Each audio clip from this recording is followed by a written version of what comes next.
जय श्री राम। केसरी ओम आपका स्वागत है। ये जो मैं प्राणायाम बता रहा हूँ, इनको आप कभी भी कर सकते हैं। जैसे हम सूर्य भेदी प्राणायाम करते हैं तो गर्मियों में जो है लाभदायक नहीं है, सर्दियों के लिए है। शीतली प्राणायाम है, चंद्र भेदी प्राणायाम है, ये जो है सर्दियों में नहीं कर सकते हैं। तो कुछ मैं प्राणायाम भी बता रहा हूँ जो प्राणायाम हर मौसम में किए जा सकते हैं, हर उम्र के लोग कर सकते हैं और हर परिस्थिति में किए जा सकते हैं। सबसे पहला प्राणायाम है अनुलोम विलोम प्राणायाम। सब जानते हैं कैसे इस प्राणायाम को करते हैं, तो इसकी मैंने वीडियो भी डाली हुई है, उसका हम आपको लिंक दे देंगे, वहाँ से पूरी जानकारी ले सकते हैं। यहाँ मैं संक्षिप्त में बताता हूँ। अनुलोम विलोम प्राणायाम आप जो है इस तरह से पद्मासन, सुखासन, जिसमें भी आप आसानी से बैठ सकते हैं उस आसन में बैठें। कमर गर्दन आपकी सीधी होनी चाहिए, एक ही इसकी शर्त है। नेत्र आपके कोमलता से बंद होने चाहिए और आपने क्या करना है, बाएं नासिका से जो है श्वास को लेना है, दाईं से छोड़ना है, दाईं से लेना है, बाएं से छोड़ना है। सबको पता है, लेकिन इसका टेक्निक पता होना बहुत ज़रूरी है। पता तो सबको है कि ऐसे ये लेते हैं लोग। मैंने देखे, एक बार मैं पार्क में ऐसे जा रहा था तो मैंने किसी सज्जन को देखा तो चलते हुए अनुलोम विलोम प्राणायाम कर रहा है। मैं सामने से आ रहा था, मैंने बोला रुक रुक रुक भाई, क्या कर रहा है ये? बोला अंकल जी मैं वो प्राणायाम कर रहा हूँ। मैं कौन सा प्राणायाम कर रहा है भाई? बोला अनुलोम विलोम। मैंने कहा भाई ऐसा नहीं होता है, एक काम कर ले, या तो चलो वॉक करो या तो प्राणायाम करो। ऐसा नहीं आप चल भी रहे हैं प्राणायाम करें, उसके फ़ायदा नहीं है, नुकसान होगा उससे, लेकिन फ़ायदा नहीं होगा। तरीका देख लीजिए क्या है अनुलोम विलोम प्राणायाम का। इतने धीरे से सांस को लेना है, खुद भी श्वास न सुनाई दी, बहुत धीरे से श्वास को भरना है और उतने ही धीरे से जो है श्वास को छोड़ना है। देखिए कैसे।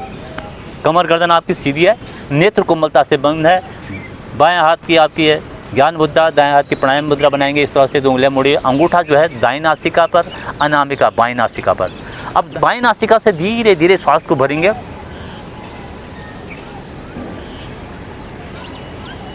अनामिका से बाईं नासिका को बंद करेंगे और दाईं नासिका से श्वास बाहर,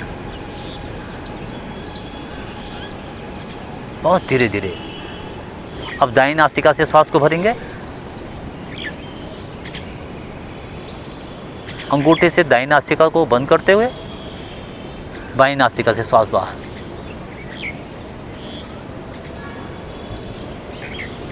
ये एक आवृत्ति हुई। आवृत्तियों को दोहराना है। इसको अगर 5 मिनट करें और डेली रूटीन में करें तो आपके लिए बहुत ही लाभदायक प्राणायाम है। हमेशा इस प्राणायाम को किया जाना चाहिए। आपके मन, बुद्धि और पूरे शरीर के लिए यह बहुत ही लाभदायक प्राणायाम है। लेकिन टेक्निक मैंने बताया कि बिल्कुल जितनी धीमी गति से आप इस प्राणायाम को करेंगे उतना ही अधिक लाभ आपको होने वाला है। ऐसा नहीं जल्दी जल्दी में खाना पूर्ति नहीं करनी है, इसके असली बेनिफिट चाहिए आपको तो इसको धीरे से करिए। बहुत धीरे के साथ श्वास को भरें और उतनी धीरे से श्वास को बाहर करेंगे। एक और मैं प्राणायाम बता रहा हूँ, भ्रामरी प्राणायाम। ये प्राणायाम भी बहुत ही लाभदायक है, हर उम्र में, हर परिस्थिति में और हर एज के लिए, और अपनी मानसिक एकाग्रता के लिए, बुद्धि की प्रखरता के लिए, बच्चों के लिए तो बहुत ही लाभदायक है, बुजुर्गों के लिए बहुत लाभदायक है। हम टेंशन में जीते हैं, डिप्रेशन में रहते हैं, नींद नहीं आती, जो अनेक सारे जो विकार होते हैं, हमें मानसिक विकार जो होते हैं, उनके लिए यह प्राणायाम बहुत ही लाभदायक है, भ्रामरी प्राणायाम। इस प्राणायाम को भी हमेशा करना चाहिए। मानसिक एकाग्रता के लिए, मानसिक दोषों को दूर करने के लिए बहुत ही लाभदायक यह प्राणायाम है।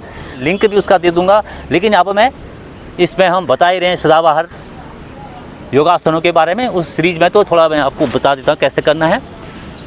दोनों अंगूठे जो है कानों में रखेंगे, उंगलियाँ तर्जनी उंगली नेत्रों पर, मध्यमा नासिका के आजू बाजू, 2 उंगलियाँ ओठों के ऊपर और 2 ओठों के नीचे। धीरे धीरे श्वास को भरेंगे और श्वास को छोड़ना है मधुर गुंजन के साथ। जैसे भ्रमर गुंजन करता है इस तरह का गुंजन आपको करना है और श्वास को छोड़ना है। देखिए कैसे करना है। श्वास को भरा, नासिका को हल्के से पुश किया और नासिका से मधुर गुंजन।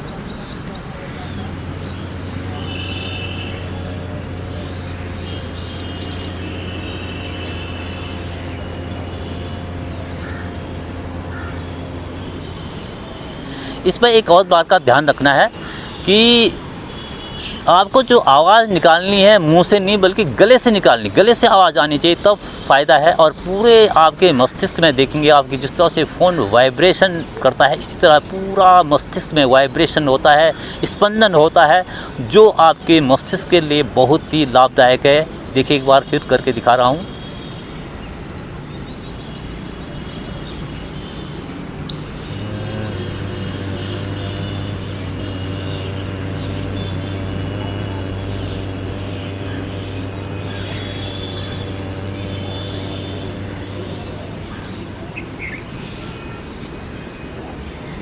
आ जाएँ वापस।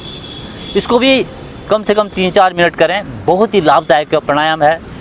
और इस प्राणायाम के द्वारा आप जो है अपने मन बुद्धि को बिल्कुल कंसंट्रेट कर सकते हैं।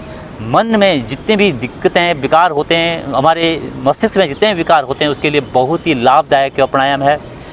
जैसे एंजाइटी है, डिप्रेशन है, तनाव है, नींद नहीं आ रही है और कोई प्रॉब्लम्स है, तो ये प्राणायाम बहुत ही लाभदायक है।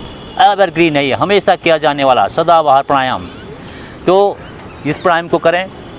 एक और प्राणायाम है गहरे लंबे श्वास, डीप ब्रीदिंग, बहुत ही लाभदायक प्राणायाम है आपके लिए। और इसकी भी मैंने वीडियो डाल रखी है, लिंक वहाँ से दे दूँगा। यहाँ पर मैं सिर्फ इस सीरीज़ में हम बोल ही रहे हैं आज सदाबहार, तो इसलिए मैं थोड़ा सा करके दिखाऊँगा।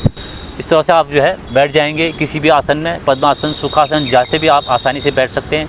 नेत्र कोमलता से बंद रहेंगे, हाथ इस तरह से ज्ञान मुद्रा में, धीरे धीरे श्वास को बाहर निकालेंगे।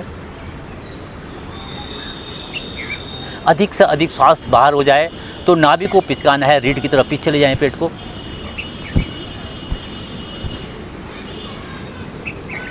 श्वास भरें,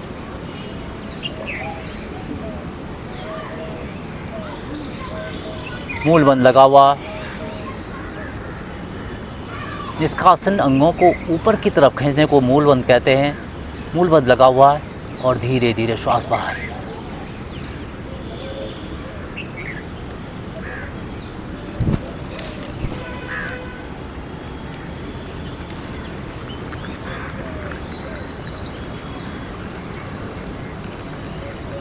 श्वास भरी और फिर श्वास बाहर, धीरे धीरे।